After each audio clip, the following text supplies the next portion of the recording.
प्रस्तुत छ उत्तिस र लालीगुराँसको प्रेम कथा। कुरा धेरै अघिको हो। एकपटक एउटा उत्तिसको बोट र लालीगुराँसको बोट सँगै उम्रेछन्। यी दुई बोट सँगसँगै हुर्कदै गर्दा उत्तिस चाँडो चाँडो र सुरिलो रुख बन्दै हलक्क बढ्ने गर्दो रहेछ। तर लालीगुराँस भने गान्टे नै रहिरह्यो। उत्तिसको बोट अग्लो र रहर लाग्दो मनै लोभ्याउने बन्यो। उत्तिसको जवानी देखेर जो कोही पनि आकर्षित हुन्थ्यो भने सँगै हुर्केको गुराँस उसँग आकर्षित नहुने कुरै भएन। उत्तिसको रूप यौवन देखेर गुराँसलाई उत्तिस प्रति प्रेम भाव उत्पन्न हुन थाल्यो। उनी उत्तिससित अति नै आकर्षित भइन्।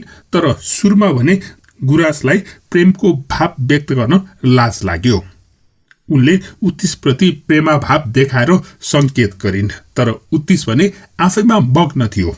आफ्नो रूप र यौवनको जोशमा उनले केही पनि देखेन। ए बाहो, गुराँसलाई सही नसक्नु भयो।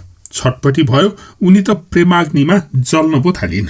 अति भएपछि, असह्य भएपछि र जति संकेत गर्दा पनि उत्तिसले बुझ्दै नबुझेपछि एउटा रमणीय दिन छानेर गुराँसले लजाई आफ्नो प्रेम प्रस्ताव उत्तिस प्रति पोखिन्। ए उत्तिस, हामी सँगसँगै उम्र्यौं, सँगसँगै हुर्क्यौं। अब सँगसँगै बस्ने, सँगसँगै मर्ने बाचा गरौं, हुँदैन? सँगै उम्रिए पनि, सँगै हुर्के पनि उत्तिस आकाश छुन पुगिसकेको थियो भने गुराँस त जमिनमै टाँसिए जस्तो भएकी थिइन्। उत्तिसले गुराँसको प्रस्ताव सुनेपछि निहुरिएर गुराँसलाई हेर्यो। यसरी घोरिएर त उत्तिसले गुराँसलाई कहिले पनि हेरेको थिएन। गुराँसलाई के गरौँ कसो गरौँ जस्तो भयो। लालीगुराँस सानी फुच्ची गाँठा गुठी परेको शरीर, होचो र बुच्चो, ठाउँमा बाङ्गिएकी थिए। उत्तिसलाई त हेर्दै विरक्त लाग्यो। कमसे कम अलिकति सुलुत्त परेको हाँगा भइदिएको भए पो, अलिकति आफ्नो आधाउधीसम्मै भए पनि अग्ली भइदिएको भए पो, सँगै हिँड्दा पनि फिटिक्कै नसुहाउने भई। यो शरीरमा गाँठागुठी किन परेको होला? जिउ अलि उज्यालो र चिल्लो भएको भए पनि हुन्थ्यो नि, छुँदा पनि बिचा होला जस्तो। कस्तो विरूप हो यो गुराँस, उत्तिसले विरक्त मानेर सोच्यो। उत्तिसले जति गुराँसलाई हेर्यो उसको मन त्यति नै मर्दै गयो। हे गुराँस, तिम्रो र मेरो जोडी सुहाउला र? तिमी यस्तो होची छौ। हामी दुईजना सँगै हिँड्दा तिम्रो अनुहार देख्नेले मेरो फेद मात्र देख्छन्, अनि मेरो टाउको देख्नेले म त एक्लै आएको छु भनेर भन्ठान्छन्। अनि तिम्रो शरीर किन मेरो जस्तो सुलुत्त नभएको? किन त्यस्तो गाँठा गुठी परेको, अख्रक्क परेको? उत्तिसले गुराँसको रूपको खिल्ली उडाएको गुराँसलाई फिटिक्कै मन परेन। गुराँसले आफूले जानेर होचो भएकी हुन् र? उनको शरीर त्यस्तो बन्छु भनेर बनेको हो र? गुराँसले यो कुरा मनै मात्रै भनिन्। उत्तिसलाई भने केही पनि भनिनन्। तर उनको मन भने अति नै दुख्यो। एकछिन अघि प्रेमले भुतुक्कै भएकी गुराँस रिसले आगो बनिन्। गुराँसलाई कत्रो आशा थियो उत्तिससँग प्रेम गर्ने, तर यो सबै पानीमा मिल्यो। उता उत्तिस भने यौवनको उन्मादमा थियो। ऊ बेला बेलामा आफ्नो जोडी फेर्दै हिँडिरहन्थ्यो। तर जति जोडी फेरे पनि उसले मनैदेखि मन पराउने भने कोही पनि भेट्न सकेको थिएन। कोही उसको हाइट देखेर मन पराउँथे भने कोही उसका हरिया सुलुत्त परेका पात देखेर उसलाई मन पराउँथे, अनि कोही उसको बोक्रा मात्रै मन पराउँथे भने उसको मन पराउने भने कोही पनि फेला पार्न सकेन उत्तिसले। उता गुराँसले भने उत्तिसतिर ध्यान दिन पनि छोडिदिइन्। उनी आफ्नै हिसाबले रमाउन थालिन्। समय बित्दै जाँदा प्रेम वियोगको पीडा पनि गुराँसमा कम भयो।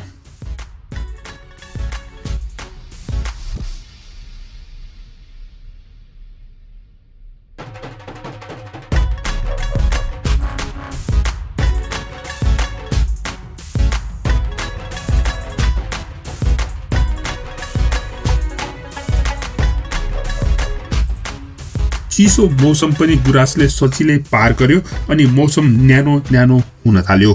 चैत्र लाग्यो। गुराँसलाई रमाइलो लाग्न थाल्यो। उसले पुरानो कुरा बिर्सिएर खुसी हुन थाल्यो। यौवनको उत्साह र उन्माद उनमा पनि देखिन थाल्यो। उनका चिल्ला पातहरू आकर्षक देखिए अनि उनमा नयाँ कोपिलाहरू पनि पलाए। बिस्तारै फूल फुलेपछि त गुराँसको रौनक नै फेरियो। ढकमक्क फुलेको गुराँसले गुराँसको बोट मात्रै नभएर पुरै वन नै मनमोहक बनाइदियो। जंगलका अरू सबै रुखहरू डाँड गर्न थाले। रुख हुनु त लाली गुराँसको जस्तो पो हुनु भन्दै। लाली गुराँसको फूलले पुरै वन नै रङ्गियो, रातै भयो। अहिले लाली गुराँसको अघिल्तिर उत्तिस त फिक्का बन्यो। उत्तिसलाई कसैले वास्ता नै गरेन। लाली गुराँसमा एकाएक आएको यो परिवर्तनले उत्तिस 3 छक पर्यो। अब उसलाई लाली गुराँसको चिटिक्क परेको उचाइ नै मन पर्न थाल्यो। बाँस जस्तो धेरै अग्लो पनि होइन, ऐसोलो जस्तो बुट्यान पनि होइन। बलियो बाङ्गो हाँगामा भएका गाँठागुठी पनि कति सुहाएको जस्तो लाग्न थाल्यो। मनमोहक पो लाग्न थाल्यो। सुई खुट्टे भन्दा त खाइलाग्दो र बलियो नै राम्रो हो जस्तो लाग्न थाल्यो उत्तिसलाई। अहिले आएर उत्तिसलाई थक थक लाग्यो। पहिला लाली गुराँसले प्रेम प्रस्ताव गर्दा किन रिजेक्ट गरे होला भन्ने पश्चाताप हुन थाल्यो।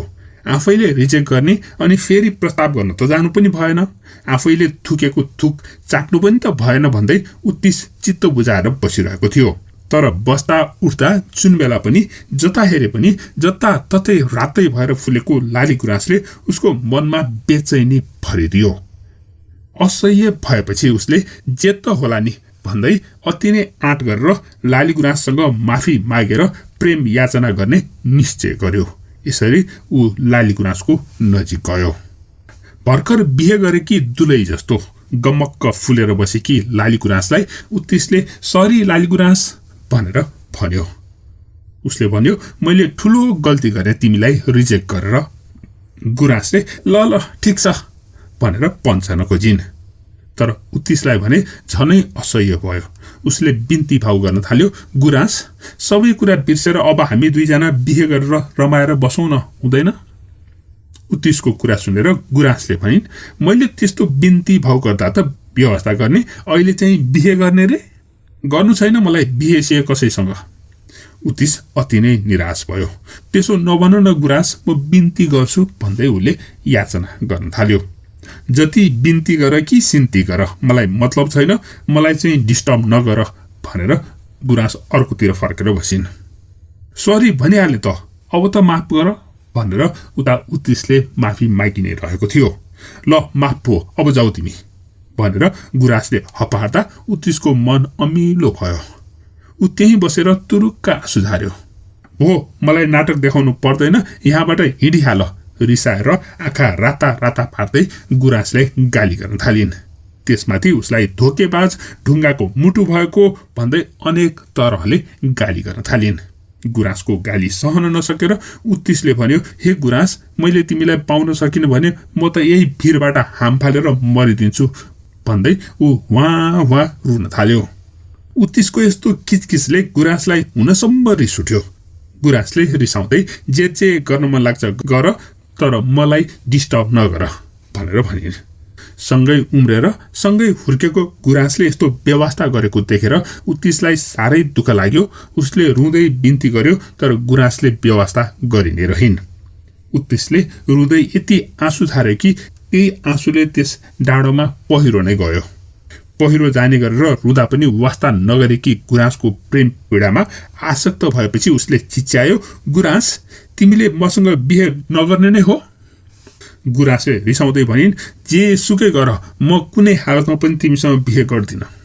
गुराँसको प्रेममा पागल भएको उत्तिस उसकै आँसुको कारणले पहिरो गएको भिरबाट हाम फालेर मर्छु भन्दै हाम फाल्यो।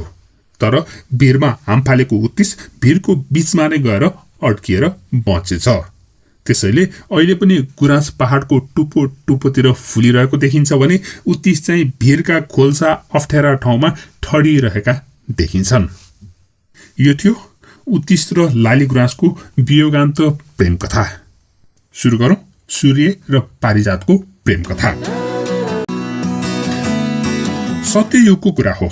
त्यति बेला सबै चिजबिजहरू, वनस्पतिहरू, जीवजन्तुहरू सबै एक अर्काको कुरा सुन्थे, बुझ्थे रे, अनि कसैले कसैको भेदभाव पनि गर्दैनथे। त्यस जमानामा पारिजात फूल सबैको प्रिय थिइन् रे। मग मग बास्ना दिने पारिजातलाई कतिले सुवासिनी नानी भनेर पनि बोलाउँथे रे। सबैसँग बोलचाल गर्ने फरासिली पारिजात सबैकी प्रिय थिइन्। उनले सबैलाई आफ्नो साथी बनाउँथिन्, तर दिल भने कसैलाई पनि दिन्नथिन् रे। यस्ती पारिजात सबैकी प्रिय थिइन्, सबैले मन पराउँथे। एक दिनको कुरा हो, उनको भेट सूर्यसँग भएछ। सूर्यको तेजले पारिजातको मन न्यानो भयो। उनलाई रमाइलो लाग्यो। पारिजातले आफ्नो वरिपरिको वातावरण मात्रै देखेकी थिइन्, तर सूर्यले भने संसारका सबै चिजबिजहरू देखेका थिए।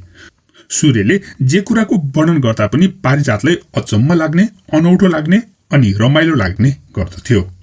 यसरी सूर्यले पारिजातलाई संसार भरका विभिन्न चिजबिजहरूका वर्णनहरू सुनाउन थाले। सूर्यले कहिले हिउँले छोप्ने, कठाङ्ग्रिने, चिसो हुने हिमालहरूका चुच्चाहरूको कुरा गर्दथे भने कहिले माछा उब्रने, व्हेल खेल्ने निर्मल कञ्चन समुद्रको कुरा गर्ने गर्दथे। कहिले बालुवा नै बालुवाले भरिएको सिउँडी फुल्ने मरुभूमिको कुरा गर्थे भने त कहिले छङ छङ गुनगुनाउने झरनाको कुरा गर्ने गर्दथे। कुरै कुरामा सूर्यले पारिजातको मन कुन बेला चोरेछ पारिजातले थाहा नै पाइनन्। यसरी पारिजात र सूर्यको बीच प्रेमको अंकुरण भयो। यी दुईको माया गोबरमा उम्रेको च्याउ चाहिँ हलक्क बढिरहेको थियो। यो प्रेमको प्रभावले सूर्य झन्झन तेजिला र आकर्षक बने भने पारिजात पनि खुबै सुन्दर र अझ बढी मगमग बास्ना हुने वासनादार सुवासिनी बनिन्।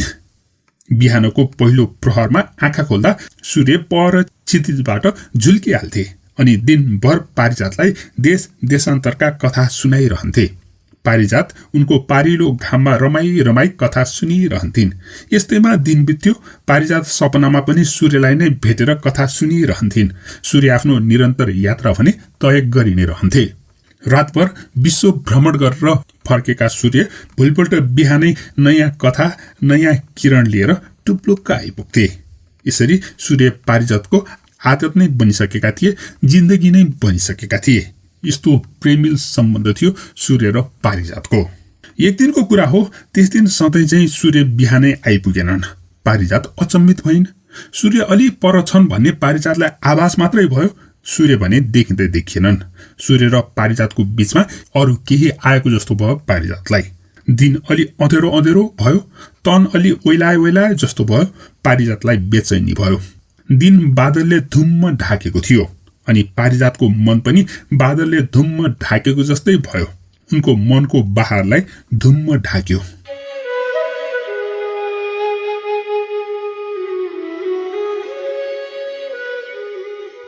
तर खोला भने केही पनि नभएको जस्तो गरेर उस्तै सुसाइरहेको थियो।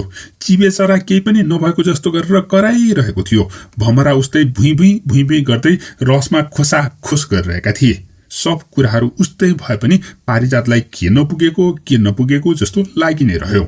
उनले हाँस्न पनि बिर्सेको जस्तो भयो, बासना छर्न पनि बिर्सेको जस्तो भयो। त्यस दिन आकाश डाँको छोडेर रोह्यो। पारिजातलाई नित्रुक्कै हुने गरेर भिजाइदियो। जाडोले लुगलुग कामिरहेकी पारिजातलाई न्यानो दिन सूर्य त्यस दिन उनको नजिक आउँदै आएन। उनको नित्रुक्कै भिजेको कपाल पुछिदिन कोही पनि आएन। हो न हो, सूर्यले पारिजात छोडेर अर्कै कुजात फेला पार्यो होला भन्ने पारिजातको मनमा आशंका गर्न थाल्यो।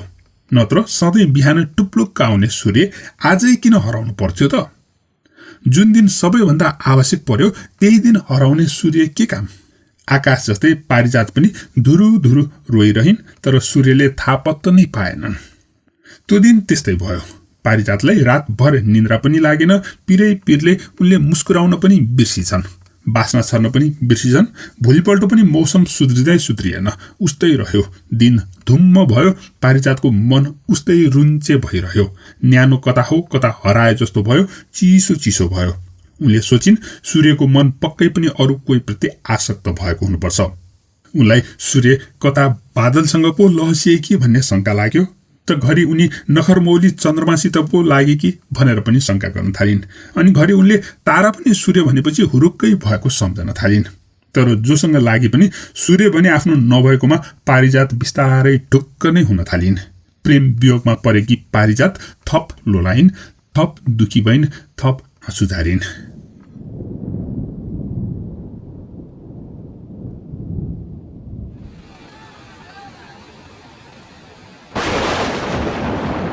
त्यो झरी पुरै 1 हप्तासँग लाग्यो अनि 1 हप्तामा त पारिजात ओइलाएर पिल्सिएर मनको आगोमा नै जलेर खरानी नै भइसकिन्। 8औं दिनमा बल्ल निर्दयी बादलले बाटो छोडिदियो। यसरी बाटो खुल्ला भएपछि सूर्य अति नै खुसी भयो। सूर्यको खुसीले भुइँमा खुट्टा नै थिएन। त्यस एक हप्ताको पिछोडमा सूर्यको मन पनि कम्ता आत्तिएको थिएन। तर अफसोस उसले पारिजातलाई भने फेर्न नै सकेन। संसारको सबै कुनामा सजिलै पुग्न सक्ने सूर्यबाट केही पनि लुक्न सक्दैन थियो। तर उनले आफ्नी प्रेयसीलाई नै फेला पार्न सकेनन्। आफ्नी प्रेयसी पारिजातलाई फेला नपर्दा उनलाई औढा भयो। तर पारिजात भने प्रेम वियोगमा खरानी बनिसकेको उनलाई थाहा नै थिएन। पारिजातको त्यही खरानीबाट पारिजातको बोट उम्रियो। सूर्यले थाहा पत्तो पाएका थिएनन्। सूर्यले धरती आकाश सबैतिर आफ्नी प्रेयसी पारिजात कहाँ गइन् भनेर सोधपुछ गरिरहेका थिए। आकाशले पारिजातको वियोगपूर्ण कहानी सूर्यलाई सुनायो। यसरी सूर्यले पारिजात वियोगमा खरानी भएको थाहा पायो। अनि त्यही खरानीमा पारिजातको बोट उम्रेको पनि उसलाई थाहा भयो। आकाशले सूर्यलाई पारिजात त्यही फूल बनेर फुल्ने गरेको बारेमा पनि बताइदियो। सूर्य खुसी हुँदै पारिजात खोज्दै आयो। तर पारिजातले भने निष्ठुरी सूर्यलाई कहिले पनि नभेट्ने भनेर कसम खाइसकेकी थिइन्। त्यसैले बिहान उदाउने बित्तिकै सूर्य पारिजात खोज्दै टुल्छन् भने बेलुका अस्ताउँछन्। अनि पारिजात सूर्य अस्ताएपछि फुल्छिन्। रातभर मगमग बास्न छरेर वातावरण नै मनमोहक बनाउँछिन्। अनि बिहान सूर्य आउने बेलाभन्दा अगाडि नै झरेर मेटिसकेकी हुन्छन्। सूर्य पहिला जस्तै हरेक दिन बिहान उदाउने भए पनि पारिजातसँग भने उनको भेट हुन छोडेको छ। सूर्य डुबेपछि पारिजात फुल्छिन्। अनि सूर्य उदाउँदा उनी उयाइसकेकी हुन्छन्। यो क्रम अनन्तकालदेखि अहिलेसम्म चलि नै रहेको छ। अनि यो प्रेम कथा र वियोगको कथा निकै नै प्रचलित रहेको छ। यो जस्तै अन्य विभिन्न लोककथाहरू पनि चलिरहेका छन् जसमा सूर्य र पारिजातको प्रेम कथा बताइएको छ। आजकल मान्छेहरू त्यस्तै प्रेम वियोग भोग्नु पर्यो भने पारिजातको रस पिउने गर्छन्। मेन्टल टेन्सन, दिमाग फड्किरहनु र कुनै काममा स्थिरता नरहँदा पारिजातको पातको रस खाँदा ठिक हुन्छ भन्ने विश्वास गरिन्छ। चिसो लागेमा, पातको बिरामी भएमा, स्मृति क्षण भएमा, ज्वरो आएमा, खोकी लागेमा, शरीरमा कमजोरीपन, पेटको किरा, बिच्छु, माकुरा, साँपले ठुगेमा, भोक नलाग्ने भएमा इत्यादिमा पनि पारिजातको पातको रस निकै नै उपयोगी हुने विश्वास गरिन्छ। पारिजातको रस अवस्था अनुसार दिनमा 2-3 पटक खानु उपयोगी हुन्छ भनेर मानिसहरू बताउँछन्। पारिजातको फूल र बास्नाले पनि मानिसलाई एकाग्र बन्नको लागि सहयोग गर्ने पनि विश्वास गरिन्छ। त्यस्तै पारिजात र सूर्यका विभिन्न कथाहरू जस्तै अर्को एक प्रेम कथा पनि प्रचलित रहेको छ। पारिजात स्वर्गकी एक अप्सरा थिइन् जो फूल बनेर स्वर्गको सुन्दरता बढाउने काम गर्थिन् रे। यस्तो सुन्दर पारिजात फूल देखेर राधाले एक दिन कृष्णसँग सो फूल ल्याइदिन अनुरोध गरेकी थिइन् रे। अनि राधिकाको इच्छा अनुसार नै कृष्णले इन्द्रको बगैँचामा फुलिरहेको पारिजातको फूल चोरेर ल्याएका रहेछन्। त्यसपछि पारिजात पृथ्वीमा पनि फुल्न थालेकी हुन् भनेर मानिसहरू विश्वास गर्दछन्। अनि मानिसहरूले पारिजातलाई स्वर्गको फूल भनेर सम्मान पनि गर्ने गरेका छन्। यो थियो पारिजातको कथा र पारिजातको फूल र उसको पातको महिमा। यस्तै पारिजातका अन्य विभिन्न दन्त कथाहरू प्रचलित रहेका छन्। प्रस्तुत छ इन्द्रजात्राको निकै नै रमाइलो कथा। कुरा थियो परापूर्वकालको, जब देवराज इन्द्रकी आमा व्रत बस्ने गर्दथिन्। इन्द्रकी आमा व्रत बस्दा एकदमै भव्य पूजाआजा गर्थिन्। तपाईँ अनुमान लगाउन सक्नुहुन्छ राजमाताको पूजा कति भव्य हुन्थ्यो होला भन्ने। त्यो पनि चान्चुने राजाको र इन्द्रलोककै राजमाताको पूजा। सम्पूर्ण देव देवीहरू उपस्थित हुने पूजाको सम्पूर्ण स्वर्गलोक नै लागि परेर सहयोग गर्न तम्सन्थ्यो। अति नै व्यस्त रहने भए पनि देवराज इन्द्रले एउटा कुरामा चाहिँ सधैँ जिम्मा लिने गर्दथे। त्यो थियो पूजाको लागि फूल टिपेर ल्याउने। इन्द्रले बच्चा बेलादेखि नै आमाको पूजाको लागि फूल टिप्ने गर्दथे। आमा इन्द्रको यो कामले औधी खुसी हुन्थिन्। त्यसैले जतिसुकै व्यस्त भए पनि पूजाको फूल टिप्ने काम चाहिँ उनले कहिले पनि छुटाएनन्। आमालाई पनि ढुक्क थियो फूल टिप्न अरू कसैलाई अराउन नै पर्दैन थियो। त्यस पूजाको समयमा इन्द्रले सधैँ नै आफ्नो बच्चा बेलाको एउटा घटना कहिले पनि बिर्सदैनथे। एक दिन बालक इन्द्रले फूलबारीबाट एक डालीभरि फूल सकी नसकी बोकेर ल्याएका थिए। कता पोखिन्छ कि जस्तो गरेर, लडिहाल्छ कि जस्तो गरेर सकी नसकी फूलको डाली बोकेर आएका बालक इन्द्रलाई देखेर इन्द्रकी आमा दौडेर आएर डाली सम्हालेकी थिइन्। त्यसरी आमा आउँदा इन्द्रले आमाको आँखामा टिलपिल टिलपिल भएका आँसु देखेका थिए। अति नै खुसी हुँदै आमाले इन्द्रलाई च्याप्प समातेर गालामा मै खाएर मेरो प्यारो इन्द्रु भन्दै अङ्गालो हालेकी थिइन्। आमाको आँखामा आएको त्यो हर्षको आँसुले बालक इन्द्रलाई अति नै प्रभावित पारेका थिए र त्यसपछि उनले सधैँ आमालाई फूल टिपेर ल्याइदिने बाचा पनि गरेका थिए। म सधैँ आमालाई पूजाको फूल यसै गरी ल्याइदिन्छु है भनेर। त्यो एक बाल सुलभ बाचा उनको मनमा गढेर गएको थियो, जुन कहिल्यै मेटिँदैन थियो। पहिला पहिला सधैँ इन्द्रले स्वर्गकै बगैँचाबाट फूल टिपेर लगिदिन्थे, किनकि स्वर्गको बगैँचामा सबै थरी फूलहरू फुलिरहेका हुन्थे। संसारमा भएका सबै फूलहरू नै त्यहाँ फुल्ने गर्दथे, त्यसैले अन्त फूल लिन जान आवश्यक नै थिएन।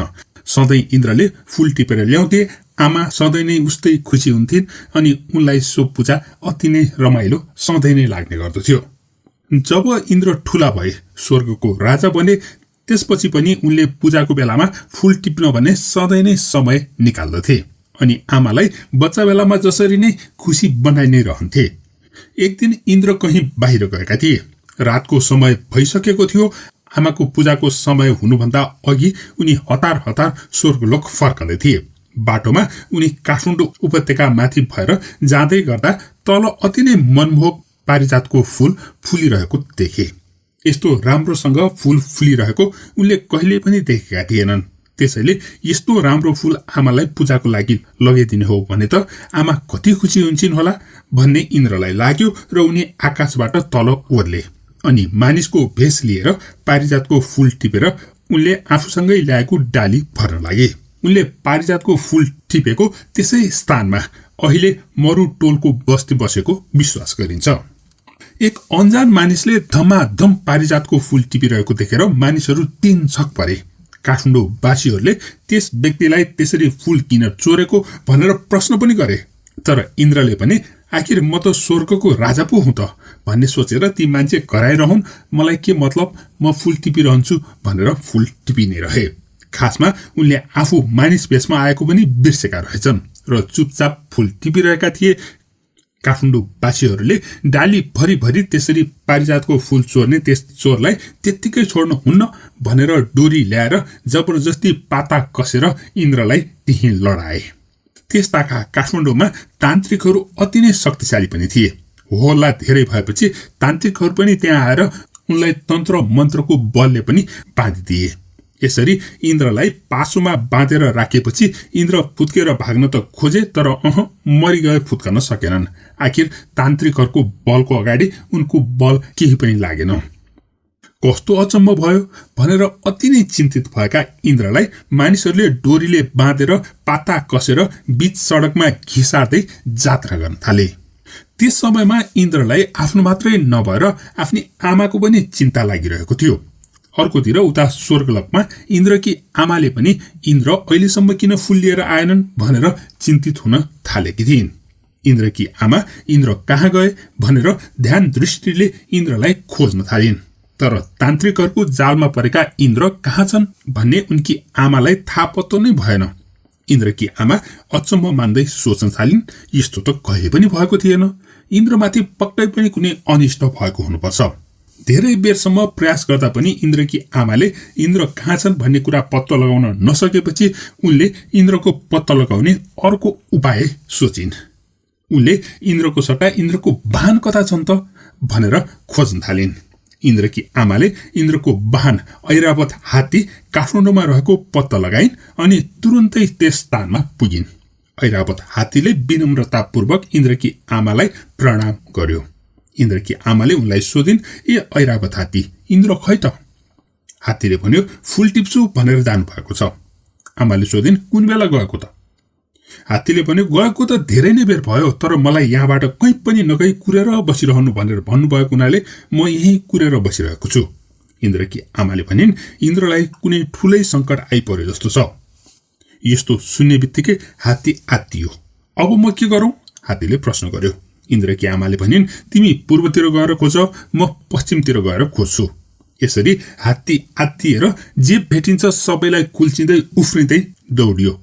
अर्कोतिर इन्द्रकी आमा पनि इन्द्रलाई खोज्दै खोज्दै दौडिन्। एकातिर इन्द्रकी आमा छोरा खोज्दै हिँडिरहेकी थिइन् भने अर्कोतिर इन्द्रको वाहन ऐरावत हात्ती विध्वंस मचाउँदै दौडिन थाले। यी सबै देखेपछि मानिसहरू सशंकित हुन थाले। इन्द्रकी आमा वसुन्धराले पनि इन्द्रलाई मानिसहरूले बाँधेर जात्रा गरिरहेको देखिन्। त्यसपछि उनले ती मानिसहरूलाई रोक्दै उनी देवराज इन्द्र भएको बताएपछि मानिसहरूले इन्द्रलाई बन्धनमुक्त गरिदिएका थिए। आफूले भन्ने बित्तिकै इन्द्रलाई बन्धनमुक्त गरिदिएपछि वसुन्धरा अति नै प्रसन्न भइन् काठमाडौँका मानिसहरूप्रति। अनि उनले भनिन्, हे काठमाडौँवासी मानिसहरू, इन्द्रले फूल चोर्न नहुने थियो, तर उनले गरेको गल्तीलाई तिमीहरूले माफ गरेर छोडिदिएकोमा म अति नै प्रसन्न छु। अबदेखि तिमीहरूको अन्नलाई पर्याप्त पानी पुगोस् भनेर काठमाडौँमा मैले कुहिरो उपहार दिनेछु। यो कुहिरो जमेर शीतको थोपा बन्नेछ, जुन बालीनालीको लागि अति नै उपयोगी हुनेछ।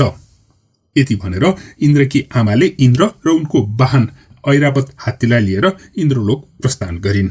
अनि त्यही कुराको सम्झनामा इन्द्र जात्रा हरेक वर्ष मनाउने गरिएको भनेर बुढापाकाहरू बताउने गर्दछन्। यस पर्वमा इन्द्रको जात्रा गर्ने जात्राका साथसाथै इन्द्रकी आमाले उनलाई खोजेको सम्झनामा दाङ्गी जात्रा पनि हुने गर्दछ।